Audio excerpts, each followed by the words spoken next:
Hello everyone, welcome back to my YouTube channel Georgian Radiology. Myself Abhishek Verma. I am a BMRIT intern at King George Medical University Lucknow. My today's discussion topic is type of X-ray film. तो type of x-ray film के बारे में बात करने से पहले हम previous video lecture x-ray film और उसके कंस्ट्रक्शन के बारे में एक बार कुछ मिनटों में रिवीजन कर लेते हैं।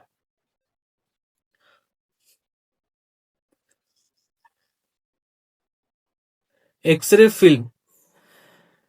फिल्म को हम रेडियोग्राफिक फिल्म बोलते हैं। एक्सरे फिल्म को हम रेडियोग्राफिक फिल्म बोलते हैं। एक्सरे फिल्म एक ऐसी डिवाइस है जब इंसिडेंट एक्सरे या लाइट फोटोन पेशेंट बॉडी को क्रॉस करके जब वो ट्रांसमिटेड एक्सरे या लाइट फोटोन के फॉर्म में पेशेंट बॉडी से बाहर निकलती है, उस ट्रांसमिटेड लाइट फोटोन या एक्सरे फोटोन को जो मीडियम या डिवाइस कैप्चर करती है उसी को ही एक्सरे फिल्म बोलते हैं। एक्सरे फिल्म जो होता है यह लाइट और रेडिएशन सेंसिटिव होता है। एक्सरे फिल्म क्या होता है? लाइट और रेडिएशन सेंसिटिव होता है। एक्सरे फिल्म कन्वेंशनल रेडियोग्राफी का पार्ट है। एक्सरे फिल्म किसका पार्ट है? कन्वेंशनल रेडियोग्राफी का पार्ट है। एक्सरे फिल्म एक प्रकार का इमेज रिसेप्टर है। एक्सरे फिल्म एक प्रकार का इमेज रिसेप्टर है। डिफरेंट सिस्टम में जो इमेज रिसेप्टर होते हैं उसे अलग अलग नामों से जाने जाते हैं। जैसे कन्वेंशनल रेडियोग्राफी में इमेज रिसेप्टर को एक्सरे फिल्म बोलते हैं, कंप्यूटेड रेडियोग्राफी में इमेज रिसेप्टर को इमेजिंग प्लेट बोलते हैं और डिजिटल रेडियोग्राफी में इमेज रिसेप्टर को फ्लैट पैनल डिटेक्टर बोलते हैं। कंस्ट्रक्शन ऑफ एक्सरे फिल्म मतलब एक्सरे फिल्म कितने लेयरों से मिलकर बनी है, किस तरीके से बनी है? तो एक्सरे फिल्म 4 लेयर से मिलकर बनी हुई है। जो पहला लेयर होता है वह सुपर कोट लेयर होता है। जो वह लेयर होता है बाहरी लेयर एक्सरे फिल्म का, उसे सुपर कोट लेयर बोलते हैं। दूसरा इमल्सन लेयर होता है। तीसरा एडहेसिव लेयर होता है। चौथा बेस लेयर होता है। सुपर कोट लेयर के बारे में बात कर लेते हैं कि सुपर कोट जो होता है यह एक प्रोटेक्टिव लेयर होता है, या फिर इसे ओवर कोट लेयर बोल सकते हैं, या फिर इसे नॉन एब्रेसिव लेयर बोलते हैं। जो सुपर कोट होता है एक ट्रांसपेरेंट लेयर होता है। Super coat thin gelatin layer से मिलके बना होता है और सुपर कोट इमल्सन लेयर के ऊपर प्रेजेंट होता है। इमल्सन लेयर के ऊपर जो लेयर प्रेजेंट होता है वह सुपर कोट लेयर कहलाती है। Super coat layer emulsion layer को एक्सटर्नल डैमेज से बचाने का काम करता है। सुपर कोट लेयर का एक ही काम है, एक्सटर्नल डैमेज से इमल्सन लेयर को बचाना। अब इमल्सन लेयर की बात करते हैं। इमल्सन लेयर को हम फोटो सेंसिटिव लेयर या एक्टिव लेयर ऑफ रेडियोग्राफ भी बोलते हैं। इमल्सन लेयर का ये दूसरा नाम है। जो इमल्सन लेयर होता है या एडहेसिव लेयर के ऊपर प्रेजेंट होता है। एडहेसिव लेयर के ऊपर प्रेजेंट जो लेयर होती है उसे इमल्सन लेयर बोलते हैं। इमल्सन लेयर ही वह लेयर है जहां पे इमेज प्रोड्यूस होता है और स्टोर होता है।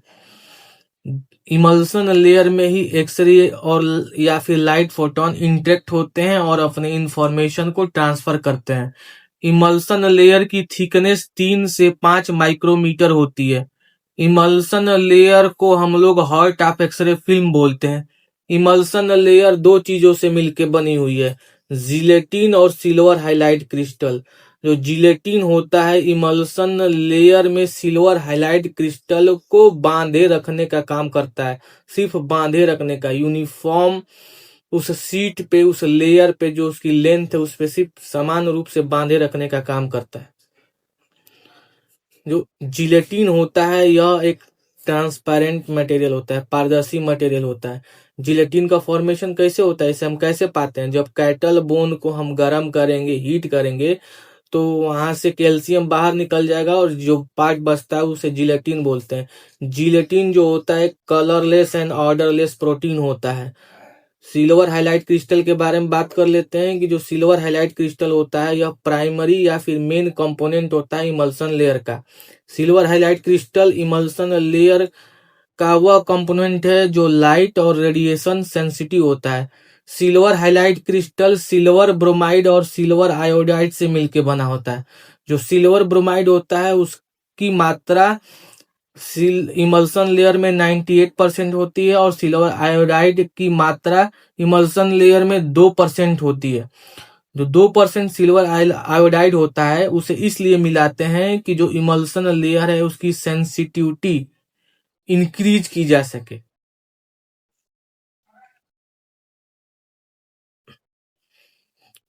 सिल्वर हाइलाइट जो क्रिस्टल होता है इसका फॉर्मेशन हम लोग डार्क कंडीशन में करते हैं। जब हम मेटेलिक सिल्वर को नाइट्रिक एसिड में मिलाएंगे तो सिल्वर नाइट्रेट बनता है, और फिर सिल्वर नाइट्रेट को हम पोटेशियम ब्रोमाइड के साथ मिलाएंगे तो सिल्वर ब्रोमाइड बनता है।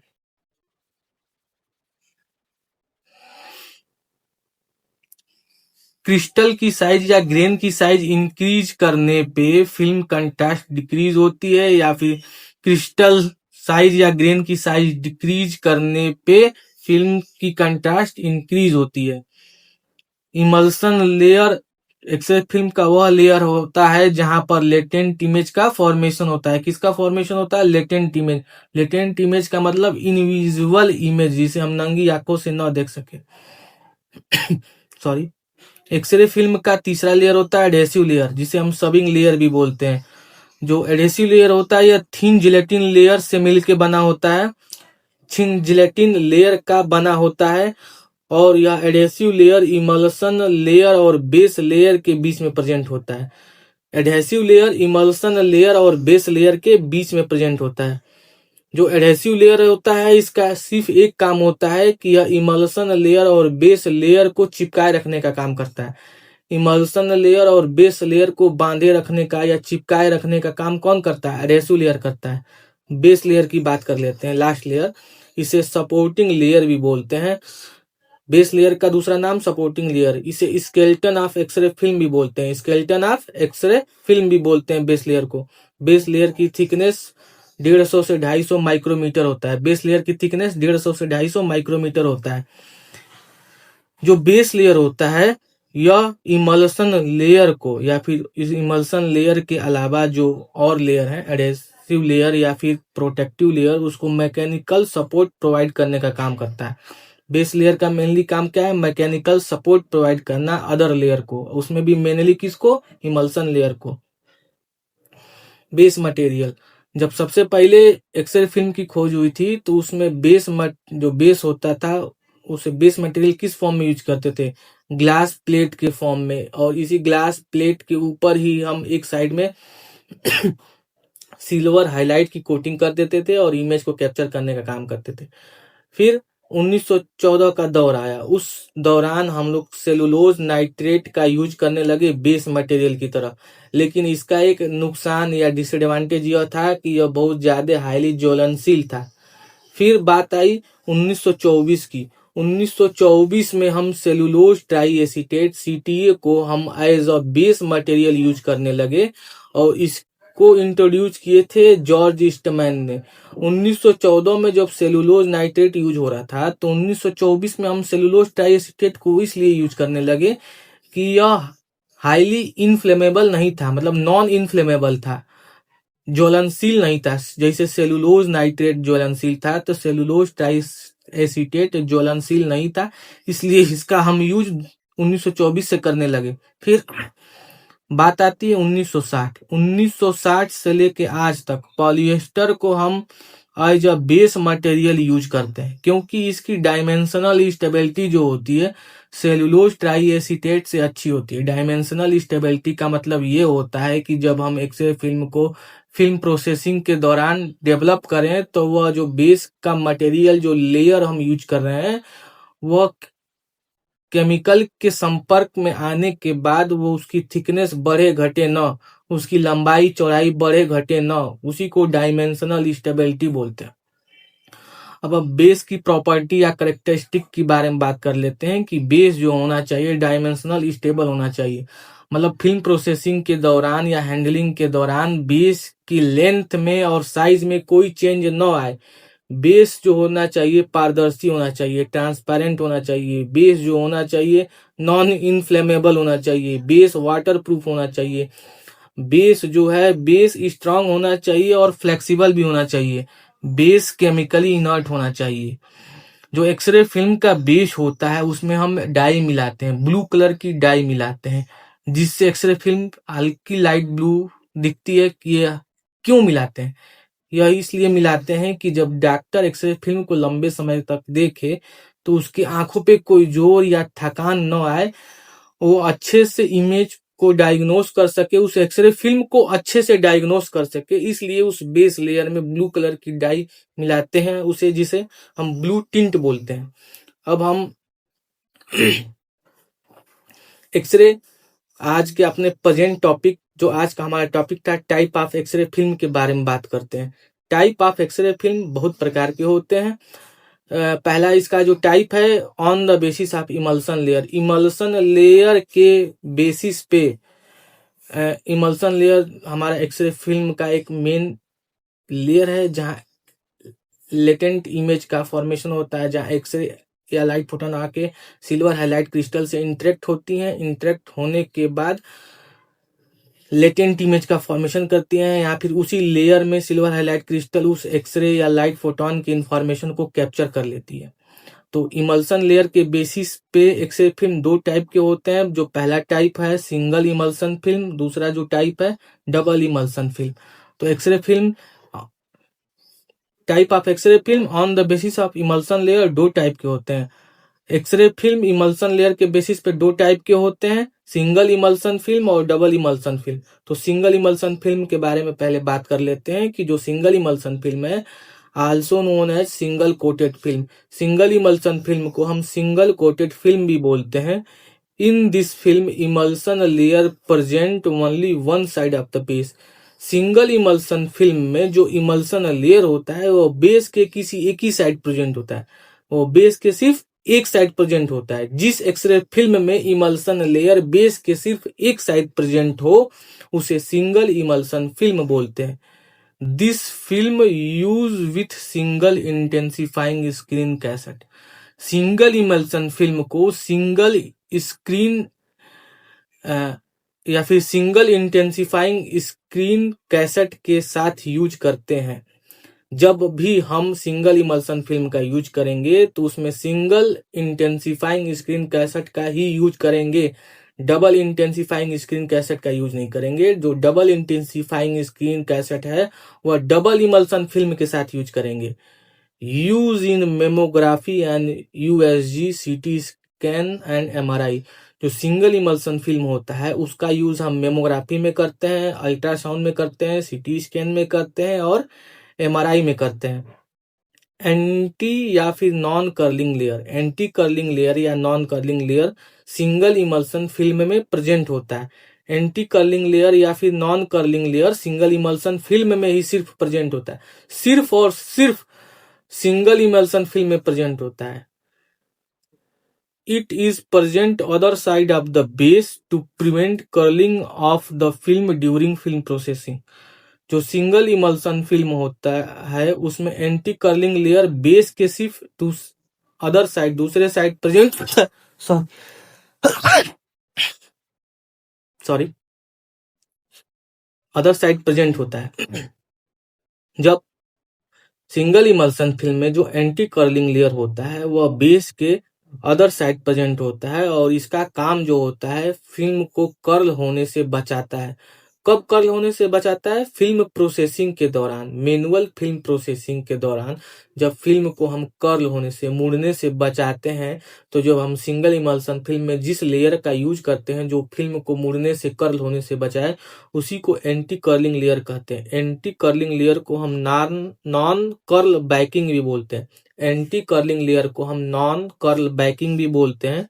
जो thickness and size of anti curling layer होता है वो बराबर होता है किसके?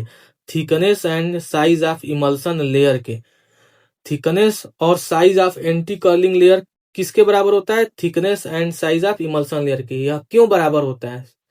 क्योंकि जब हम बेस के अपर साइड, मान लीजिए बेस के अपर साइड में emulsion layer, adhesive layer, protective layer लगा है, तो उसमें हम मेनली बात कर लेते हैं इमल्सन लेयर की। इमल्सन लेयर की जो थिकनेस होती है सेम उसी थिकनेस, साइज और थिकनेस की लेयर हम बेस के अपोजिट साइड, जिसे हम एंटी कर्लिंग लेयर की लेयर है उसकी थिकनेस और साइज सेम रखेंगे। क्यों? क्योंकि फिल्म प्रोसेसिंग के दौरान जब हम फिल्म को केमिकल में डिप करते हैं तो जिलेटिन की लेयर फूल जाती है, और फूलने के बाद लाइट फोटोन या जो उसमें इंफॉर्मेशन कैप्चर रहते हैं उसी के थ्रू हम लेटेंट इमेज को विजुअल इमेज में कन्वर्ट करते हैं। तो इसलिए एंटी कर्निंग लेयर लगाने से जब दोनों साइड के वेट और थिकनेस सेम हो जाएंगे तो जो एक्सरे फिल्म है फिल्म प्रोसेसिंग के दौरान कर्ल नहीं होगी, मुड़ेगी नहीं। तो जब वो मुड़ेगी नहीं तो हमारी फिल्म स्ट्रेट रहेगी और इमेज का इंफॉर्मेशन सही होगा। ये पता नहीं अगर ऐसा हो कि हम एक्सरे फिल्म को डेवलप करने गए और एक्सरे फिल्म ही मुड़ गई, तो अब हम डॉक्टर साहब को क्या दिखाएंगे कि फिल्म सर डॉक्टर साहब मुड़ी हुई है, आप देखते इसमें इमेज पहचानिए।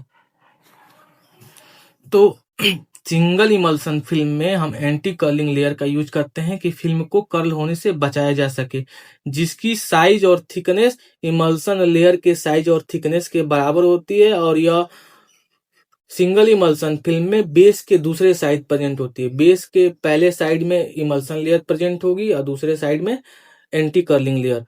जो सिंगल इमल्सन फिल्म होते हैं उसका एडवांटेज ये होता है कि उसकी रेडियोग्राफिक डिटेल अच्छी होती है। मतलब एक्सरे फिल्म का जो सिंगल इमल्सन एक्सरे फिल्म है उसकी रेडियोग्राफिक डिटेल मतलब रेजुलेशन अच्छी होती है। हम उसमें पैथोलॉजी को अच्छे से डिटेक्ट कर सकते हैं। क्यों? क्योंकि उसमें क्रॉस ओवर इफेक्ट नहीं पाया जाता। क्रॉस ओवर इफेक्ट के बारे में हम आगे आने वाले लेक्चर में बात करेंगे। तो सिंगल इमल्सन फिल्म होता है, इसका एक डिसएडवांटेज यह होता है कि इसमें पेशेंट डोज हाई होता है। पेशेंट डोज हाई इसलिए होता है कि इसमें हम ज्यादा अमाउंट ऑफ रेडिएशन देते हैं, क्योंकि कैसेट के सिर्फ एक ही साइड में इंटेंसिफाइंग स्क्रीन प्रेजेंट है। तो अच्छी इमेज के लिए रेडियोग्राफिक डिटेल के लिए हमें ज्यादा से ज्यादा रेडिएशन देना पड़ेगा कि हम पेशेंट बॉडी से more amount of x-ray transmitted x-ray निकाल सके, जो जाके इंटेंसिफाइंग स्क्रीन के थ्रू इंटेंसिफाइंग स्क्रीन पे पड़े। और एक इंटेंसिफाइंग स्क्रीन 1000 से 3000 एक इंटेंसिफाइंग स्क्रीन पे एक एक्सरे फोटोन 1000 से 3000 लाइट फोटोन में कन्वर्ट करते हैं। इंटेंसिफाइंग स्क्रीन का सिर्फ यही काम होता है कि वह लाइट फोटोन एक्सरे फोटोन को लाइट फोटोन में कन्वर्ट करता है, और एक एक्सरे फोटोन इंटेंसिफाइंग स्क्रीन के थ्रू जब क्रॉस होता है तो एक एक्सरे फोटोन 1000 से 3000 लाइट फोटोन में कन्वर्ट हो जाता है। तो सिंगल इमल्सन फिल्म में जो पेशेंट डोज होता है वह ज्यादा होता है। सिंगल इमल्सन फिल्म का एडवांटेज क्या है कि इसमें रेडियोग्राफिक डिटेल अच्छी मिलती है, और इसका डिसएडवांटेज क्या है कि पेशेंट डोज ज्यादा होता है। सिंगल इमल्सन फिल्म में क्रॉस ओवर इफेक्ट एब्सेंट होता है, मतलब नहीं पाया जाता। इसके बारे में क्रॉस ओवर इफेक्ट के बारे में हम आगे आने वाले लेक्चर में बात करेंगे। High resolution, single emulsion film का जो रेजुलेशन होता है रेडियोग्राफिक डिटेल होता है वो हाई होता है, बहुत अच्छा होता है। क्यों? क्योंकि इसमें क्रॉस ओवर इफेक्ट नहीं पाया जाता। हैलेसन इफेक्ट, जो सिंगल इमल्सन फिल्म है इसमें हैलेसन इफेक्ट पाया जाता है। सिंगल इमल्सन फिल्म में हैलेसन इफेक्ट पाया जाता है। इसके बारे में भी हैलेसन इफेक्ट क्या है इसके बारे में हम नेक्स्ट वीडियो लेक्चर में बात करेंगे। बात कर लेते हैं double emulsion film. Double emulsion film को हम डबल कोटेड फिल्म भी बोलते हैं। डबल इमल्सन फिल्म को हम डबल कोटेड फिल्म भी बोलते हैं। In this film emulsion layer present on both side of the base. जब इस फिल्म में डबल इमल्सन फिल्म में जो इमल्सन लेयर होता है वह एक्सरे बेस लेयर के दोनों साइड प्रेजेंट होता है। डबल इमल्सन फिल्म में जो इमल्सन लेयर होता है वह बेस के दोनों साइड प्रेजेंट होता है, जबकि सिंगल इमल्सन फिल्म में जो इमल्सन लेयर होता है वह बेस के किसी एक ही साइड प्रेजेंट होता है और दूसरे side anti curling layer present होता है। जबकि डबल इमल्सन फिल्म में जो बेस के दोनों साइड इमल्सन लेयर प्रेजेंट होता है। This film use with double intensifying screen cassette. जो डबल इमल्सन फिल्म होता है इसमें जो फिल्म यूज होता है वह डबल इंटेंसिफाइंग स्क्रीन कैसेट के साथ ही यूज होता है। क्योंकि डबल इंटेंसिफाइंग स्क्रीन कैसेट का इसलिए यूज होता है क्योंकि बेस के दोनों साइड इमल्सन लेयर है, तो दोनों साइड इमल्सन लेयर है, तो इसीलिए डबल इंटेंसिफाइंग स्क्रीन का यूज होता है कि इंटेंसिफाइंग स्क्रीन से एक्सरे फोटोन क्रॉस होकर लाइट फोटोन में बदले और वो लाइट फोटोन जो है जाके इमल्सन लेयर पे पहुंचे और अच्छे से अच्छे रेडियोग्राफिक डिटेल हमें दे। कम रेडिएशन डोज में ज्यादा अच्छी इमेज निकालने का काम करता है इंटेंसिफाइंग स्क्रीन। जो डबल इमल्सन फिल्म है इसका यूज हम जनरल रेडियोग्राफी में करते हैं। इस डबल इमल्सन फिल्म का यूज हम जनरल रेडियोग्राफी में करते हैं। डबल इमल्सन फिल्म में एंटी कर्लिंग लेयर प्रेजेंट नहीं होता है। डबल इमल्सन फिल्म में एंटी कर्लिंग लेयर प्रेजेंट क्यों नहीं होता है? क्योंकि इसमें बेस के दोनों साइड इमल्सन लेयर यूज हुआ है, तो जितना बेस के एक साइड इमल्सन लेयर के जो साइज और थिकनेस थी सेम उतनी ही साइज और थिकनेस बेस के दूसरे साइड है। तो फिल्म प्रोसेसिंग के दौरान डबल इमल्सन फिल्म कर्ल नहीं होगा, मुड़ेगा नहीं। तो जब मुड़ेगा नहीं तो इसमें एंटी कर्लिंग लेयर का यूज नहीं होता, इसीलिए डबल इमल्सन फिल्म में बेस के दूसरे साइड या पहले साइड एंटी कर्लिंग लेयर का यूज नहीं करते हैं। एंटी कर्लिंग लेयर का यूज हम सिर्फ और सिर्फ सिंगल इमल्सन फिल्म में करते हैं। एंटी कर्लिंग लेयर का यूज हम बेस के सिर्फ एंटी कर्लिंग लेयर का यूज हम सिर्फ सिंगल इमल्सन फिल्म में करते हैं। डबल इमल्सन फिल्म में एंटी कर्लिंग लेयर का यूज नहीं करते। एडवांटेज, डबल इमल्सन फिल्म का एडवांटेज यह है कि इसमें पेशेंट डोज कम होता है, और डबल इमल्सन फिल्म का डिसएडवांटेज यह है कि इसमें रेडियोग्राफिक डिटेल डिक्रीज हो जाती है due to cross over effect. जो डिसएडवांटेज है डबल इमल्सन फिल्म का यह है कि इसमें जो रेडियोग्राफिक डिटेल जो होती है वह कम हो जाती है due to cross over effect, जबकि डबल इमल्सन फिल्म में पेशेंट डोज कम रहती है। इसका यह फायदा है। पेशेंट डोज इसलिए कम है कि हम बेस के दोनों साइड इमल्सन लेयर यूज कर रहे हैं और डबल इंटेंसिफाइंग स्क्रीन कैसेट का यूज कर रहे हैं, जो एक एक्सरे फोटोन को 1000 से 3000 लाइट फोटोन में कन्वर्ट करेगा और अच्छी रेडियोग्राफिक डिटेल देगी। तो हम कम एक्सरे मशीन से कम एक्सरे का फॉर्मेशन करेंगे जो हमारे पेशेंट कि बॉडी को कम हार्म पहुंचाएगा, इसलिए पेशेंट का जो एक्सरे डोज है वो कम मिलेगा। इसलिए double emulsion film single emulsion film से पेशेंट डोज के बेसिस पे ज्यादा फायदेमंद होता है। और जो डबल इमल्सन फिल्म का एक मेन डिसएडवांटेज यह होता है कि इसका रेडियोग्राफिक डिटेल कम होता है due to cross over effect, क्योंकि इसमें क्रॉस ओवर इफेक्ट पाया जाता है जिसके वजह से डबल इमल्सन फिल्म का रेडियोग्राफिक डिटेल घट जाता है, कम हो जाता है। क्यों कम हो जाता है? क्योंकि इसमें क्रॉस ओवर इफेक्ट पाया जाता है। जबकि सिंगल इमल्सन फिल्म का एडवांटेज ये था कि उसमें रेडियोग्राफिक डिटेल ज्यादा मिल रहा था। क्यों? क्योंकि वहां क्रॉस ओवर इफेक्ट नहीं पाया जा रहा था। जो डबल इमल्सन फिल्म है यहाँ क्रॉस ओवर इफेक्ट पाया जाता है। इसके बारे में क्रॉस ओवर इफेक्ट क्या होता है हम नेक्स्ट वीडियो लेक्चर में बात करेंगे। जो डबल इमल्सन फिल्म है इसका जो रेजुलेशन होता है, रेडियोग्राफिक डिटेल होता है, यह कम होता है। क्यों? क्योंकि क्रॉस ओवर इफेक्ट पाया जाता है। हैलेसन इफेक्ट, जो हैलेसन इफेक्ट है यह डबल इमल्सन फिल्म में नहीं पाया जाता है, जबकि सिंगल इमल्सन फिल्म में पाया जाता है। यहाँ देखिए जो सिंगल इमल्सन फिल्म का जो यहाँ डायग्राम बना है, इसमें देखिए बेस के सिर्फ एक ही साइड इमल्सन लेयर है, बेस के दूसरे साइड इमल्सन लेयर नहीं है, एंटी कर्लिंग लेयर है। इसका मतलब ये है कि आप याद रखिए कि बेस के एंटी कर्लिंग लेयर सिर्फ और सिर्फ सिंगल इमल्सन फिल्म में पाया जाता है। Anti curling layer double emulsion film में नहीं पाया जाता, क्योंकि बेस के दोनों साइड इमल्सन लेयर प्रेजेंट होता है। एंटी कर्लिंग लेयर का यूज सिर्फ इसलिए करते हैं कि फिल्म को कर्ल होने से, मोड़ने से बचाया जा सके फिल्म प्रोसेसिंग के दौरान। इसीलिए एंटी कर्लिंग लेयर की थिकनेस इमल्सन लेयर के साइज और थिकनेस के बराबर की जाती है। नोट पॉइंट और टाइप ऑफ एक्सरे फिल्म के बारे में हम नेक्स्ट वीडियो लेक्चर में बात करेंगे। तब तक एक बार हम फिर से ये रिकॉल कर लेते हैं कि टाइप ऑफ एक्सरे फिल्म जो on the basis of emulsion layer थी, दो टाइप की थी। दो टाइप की कौन कौन सी थी? सिंगल इमल्सन फिल्म और double emulsion film. Single emulsion film को हम also known as single coated film बोलते हैं।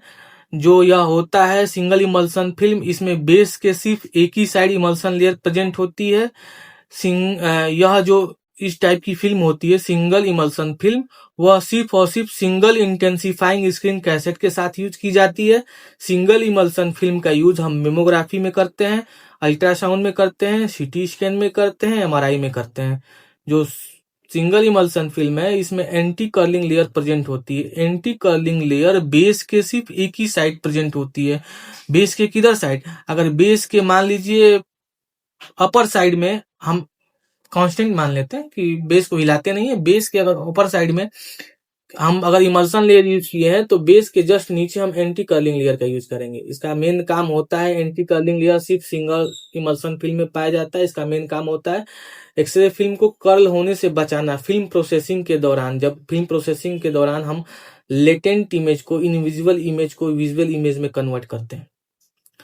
एंटी कर्लिंग लेयर या नॉन कर्लिंग लेयर को हम नॉन कर्ल बैकिंग भी बोलते हैं, और जो थिकनेस और साइज होता है एंटी कर्लिंग लेयर का, वह इमल्सन लेयर के साइज और थिकनेस के बराबर होती है।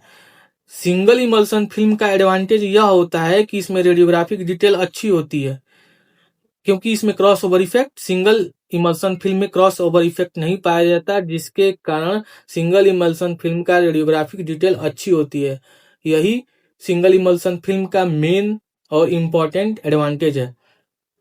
अब हम बात कर लेते हैं सिंगल इमल्सन फिल्म की डिसएडवांटेज की। यहाँ पेशेंट डोज ज्यादा होता है, cross over effect single emulsion film में प्रेजेंट नहीं होता, जबकि सिंगल इमल्सन फिल्म में रेजुलेशन हाई होता है। हाई क्यों होता है? क्योंकि क्रॉस ओवर इफेक्ट नहीं पाया जाता है। रेडियोग्राफिक डिटेल को ही रेजुलेशन बोलते हैं, उसी का दूसरा नाम है। हैलेसन इफेक्ट सिंगल इमल्सन फिल्म में प्रेजेंट होता है, जबकि डबल इमल्सन फिल्म में हैलेसन इफेक्ट नहीं प्रेजेंट होता। सिंगल इमल्सन फिल्म में रेजुलेशन हाई होता है, डबल इमल्सन फिल्म में रेजुलेशन लो होता है। सिंगल इमल्सन फिल्म में क्रॉस ओवर इफेक्ट नहीं पाया जाता, जबकि डबल इमल्सन फिल्म में क्रॉस ओवर इफेक्ट पाया जाता है। सिंगल इमल्सन फिल्म का डिसएडवांटेज यह है कि इसका पेशेंट डोज ज्यादा होता है, जबकि सिंगल इमल्सन फिल्म का डिसएडवांटेज यह है कि यहाँ पेशेंट डोज ज्यादा होता है, जबकि डबल इमल्सन फिल्म का डिसएडवांटेज यह है कि यहाँ रेडियोग्राफिक डिटेल कम होती है, मतलब रेजुलेशन इसका लो होता है, क्योंकि यहाँ क्रॉस ओवर इफेक्ट पाया जाता है। Thank you, and please like, share and subscribe our YouTube channel Georgians Radiology.